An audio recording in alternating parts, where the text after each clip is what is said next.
Today, we're blasting off your web projects into cyberspace using GitHub Pages, transforming your code into a live website in minutes. First, let's make sure you have a GitHub repository containing your project's code.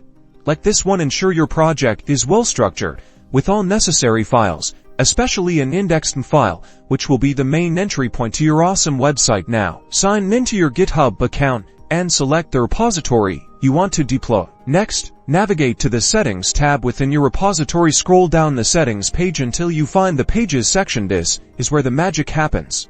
Now, within the Pages section, you'll see a source option. Click on that and a branch menu opens. Select the branch that holds your project's code, commonly main or master. If your project needs a separate dedicated branch for publishing like Pages, select that one instead. You'll likely see a drop-down for the root folder. In most cases, select /root to serve your project from the repository's main directory. If your project's output is in a subdirectory, you could specify that here. After saving your selections, GitHub will start building your website. You should soon see a notification at the top of the screen indicating that your site is building and eventually showing your live website's URL. This usually only takes a few minutes, but could take longer for some complex projects. And just like that, your web project is live and accessible to anyone with the URL.